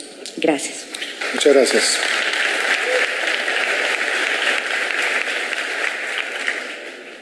Bueno, quiero señalar al respecto de este tema lo mismo que he dicho respecto de otros.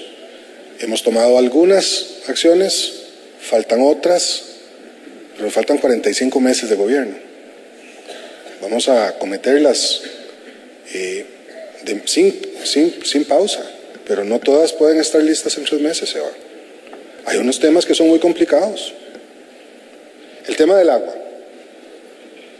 Bueno, hubo una revocatoria de una decisión por mandato constitucional, hay un nuevo debate. Entiendo que ha habido un gran avance entre las fracciones ayer en la Asamblea Legislativa para mejorar mucho esa condición del proyecto de ley, cosa que me alegra mucho saberla, porque esto muestra que la Asamblea Legislativa sí se puede poner de acuerdo y puede hacer las cosas muy bien.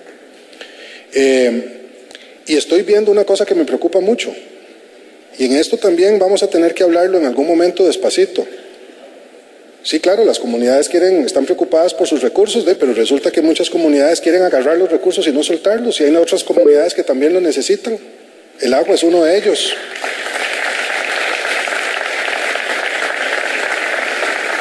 Aquí vamos a tener que buscar una forma de entender cómo hacemos para compartir también, no con irresponsabilidad, pero con sentido de solidaridad, algunos de esos recursos. El agua no es solo para beber, también se necesita para producir. La tierra no puede ser solo para conservar, también necesitamos que nuestros campesinos, nuestras mujeres y hombres del campo garanticen la producción de comida.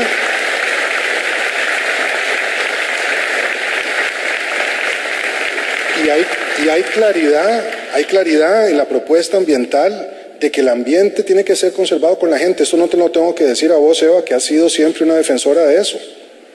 Pero son temas que imponen un debate que no siempre se puede resolver en un acto.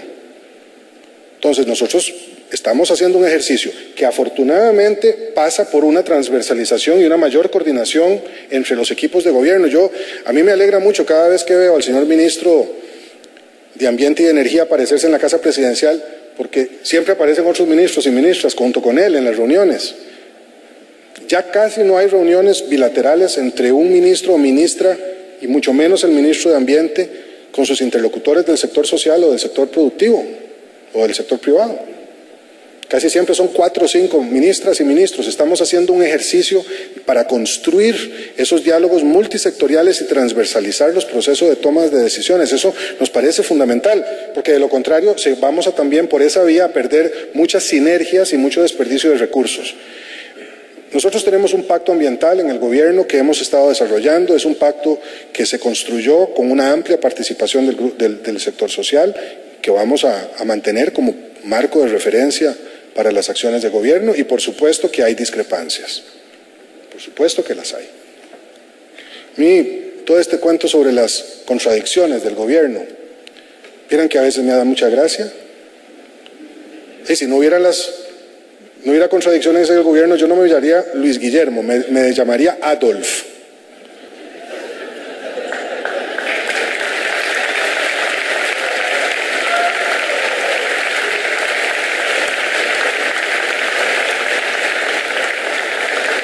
Hay puntos de vista distintos en el gobierno, y sí, no siempre hay unanimidad, y por eso en un tema tan complejo como en el tema energético estamos convocando un diálogo para colocar eso sobre una mesa donde no solamente las discrepancias al interior del gobierno, sino también las discrepancias que hay en la sociedad puedan ser discutidas. A mí no me preocupa eso. Lo que me preocupa es que al final terminemos con una política de mala calidad, de baja calidad, como la que hemos tenido y que describí esta noche. Eso es lo que más me preocupa. Sigo con las preguntas que faltan. Nos acompaña entonces Amelia Chávez Peralta en representación del sector de Economía Social Solidaria. Muy buenas noches. Buenas noches, Amelia. Señor presidente, me corresponde intervenir en representación de la Economía Social Solidaria. Me refiero al mundo de las asociaciones, de las sociedades civiles que tenemos en Costa Rica, muchísimas, de participación comunitaria, solidarias y sin ánimo de lucro. Nuestra pregunta es, ¿cuál es el valor que su gobierno le asigna y el peso a la economía social solidaria en 2 grandes temas, en generación de empleo y en la prestación de los servicios públicos como complemento a la acción del Estado? Muchas gracias, doña Amalia, por su pregunta. De más alta importancia.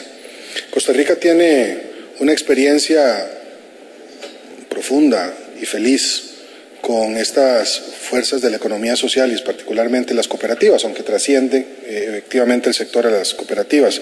Pero sí es muy importante porque generan mucho empleo, porque tienen una responsabilidad en la producción de riqueza muy grande. Hay sectores del país, completas, regiones enteras, en donde la economía está dominada por los emprendimientos cooperativos.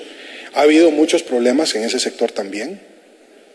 Ha habido una cantidad de irregularidades que se han detectado ahí, han quebrado bancos, han sufrido cooperativas, ha habido un gran debilitamiento de la estructura social de esa economía, y ha habido ahora un proceso también de recuperación al cual le atribuyo una importancia capital.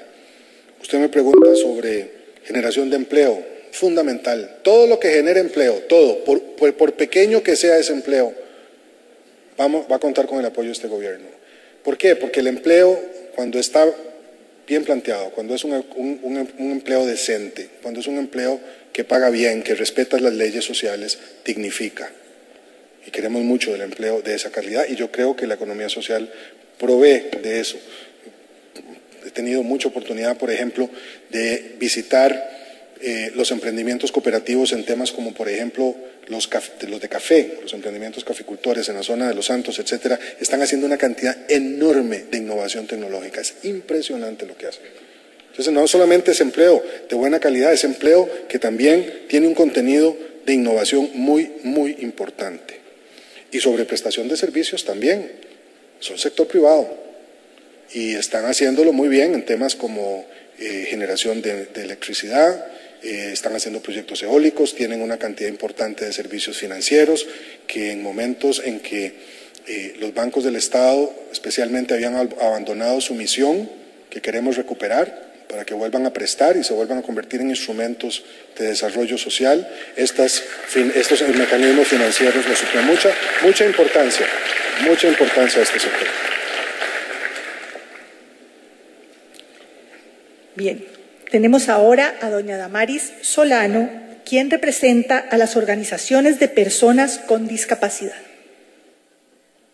Buenas tardes, don Guillermo y señores de la mesa.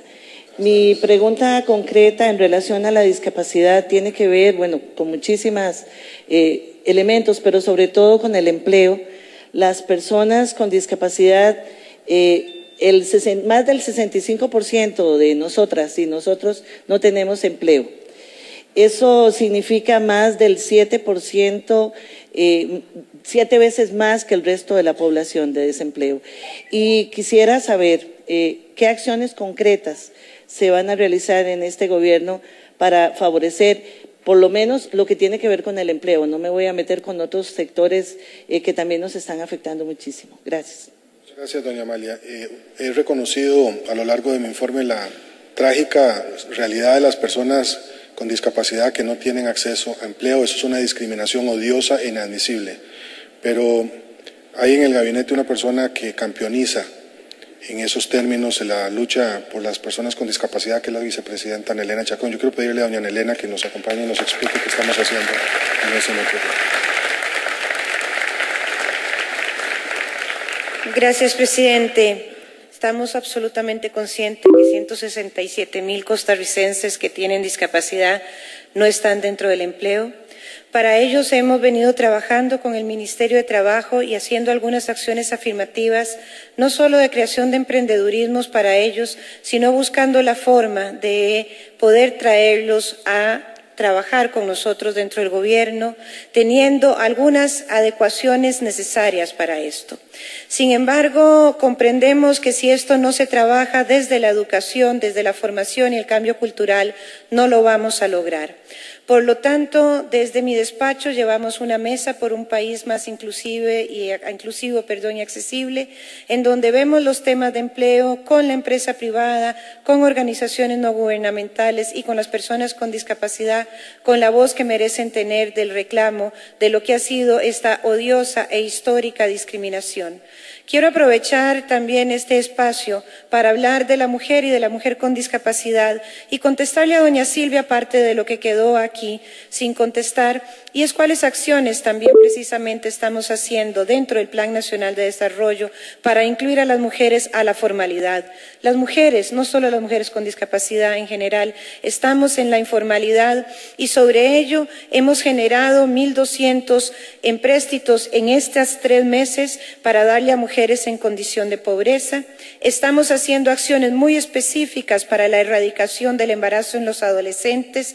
Las mujeres, niñas, no deben de tener sus hijos a estas tempranas edades. El tema de hablar de las autonomías de los cuerpos de las mujeres, indistintamente de la condición, también ha sido un tema importante dentro del gabinete. Y quiero decir que en la lucha frontal contra la pobreza, en donde la población con discapacidad, la población que ha sido históricamente excluida, y las mujeres que son las más pobres de los pobres, especialmente aquellas mujeres que están sometidas a una maternidad temprana y tienen más de 4 hijos y no terminaron su educación secundaria, sobre todo esto hay acciones afirmativas, hay acciones fuertes y hay coordinación desde el sector social, en donde siempre habrá una escucha para todas y todos. Muchas gracias.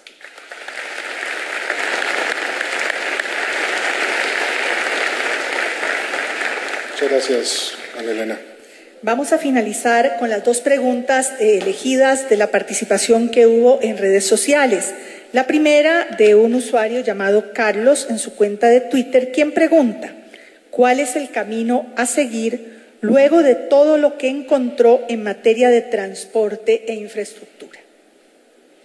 Con todo gusto, Carlos.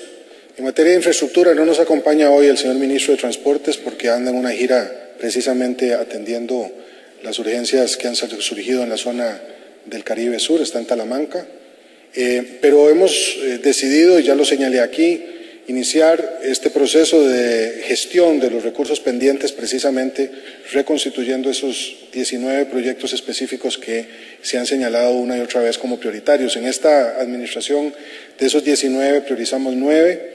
Ha habido avances importantes en 4, no ha habido avances importantes en 5, eso no es suficiente y necesitamos mejorarlo, y reconozco que esto es algo que no se termina de resolver por ahora, pero claramente el tema de las infraestructuras, diría yo, no solamente de los caminos, sino también de puentes, aeropuertos, estamos todavía avanzando en la implementación del ferrocarril eléctrico en la zona metropolitana. Esto es una prioridad, sigue siéndolo, creo que lo vamos a lograr antes del fin de mi gobierno, por lo menos una línea. Estamos conversando con las y los empresarios de transporte para garantizar que ese debate puedan contribuir y puedan participar de manera específica a estos sectores. Así es que, Carlos, sí, el tema de las infraestructuras es fundamental. De hecho, estamos ahí acometiéndolas desde un punto de vista también más integral. Quiero decir a ese respecto, por ejemplo, que la obra que DINADECO está haciendo, DINADECO, ustedes saben, la Dirección Nacional de Desarrollo de la Comunidad, es fundamental para el trabajo comunal, para el desarrollo comunal. Ahora la nueva Dirección General de DINADECO lo que está haciendo es buscando cómo las obras de DINADECO se encadenan con otras políticas regionales y territoriales. Esto es muy importante porque antes se hacía una plaza y se iba a DINADECO. Bueno, ahora lo que queremos es que esa plaza esté conectada a un camino que también lleva a la clínica, que también saca la producción, que también permite que las personas con discapacidad puedan tomar un autobús. Es ese nuevo planteamiento en donde la infraestructura se ve como un punto de toque de un proyecto más amplio, lo estamos buscando con AINCO. Nuestra última pregunta.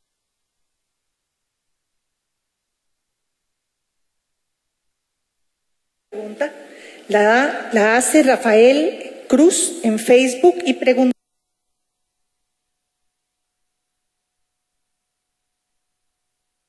lo siguiente: ¿cuáles son las posibles soluciones que su gobierno intenta poner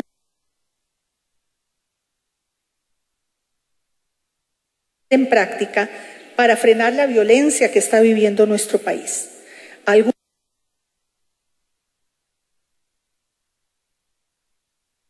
¿Una de ellas intenta controlar la posesión de armas por parte de los ciudadanos?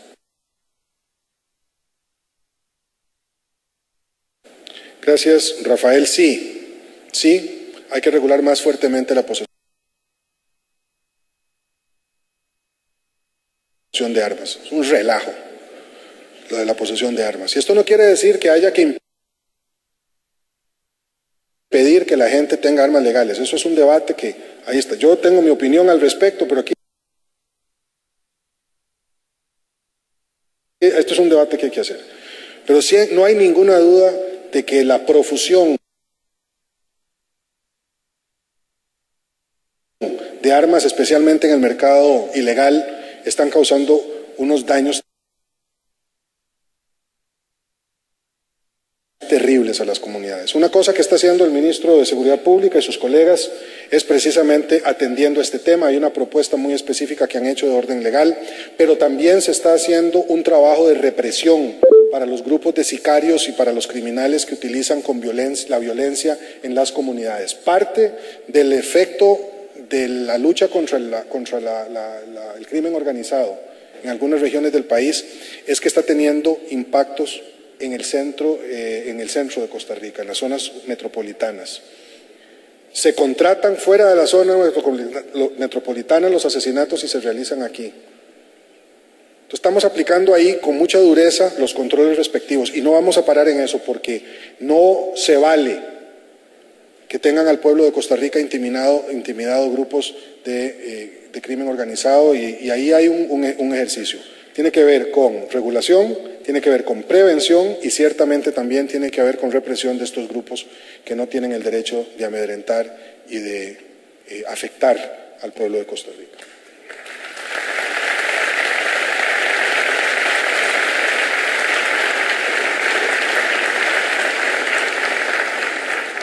Concluimos de esta manera la presentación del informe de los 100 días de labores de los primeros 3 meses del gobierno y esta actividad que ha permitido también un ejercicio democrático que ha sido convocada por el señor presidente de la República, don Luis Guillermo Solís Rivera, y que nos da fe en los cimientos de nuestra patria como una nación democrática.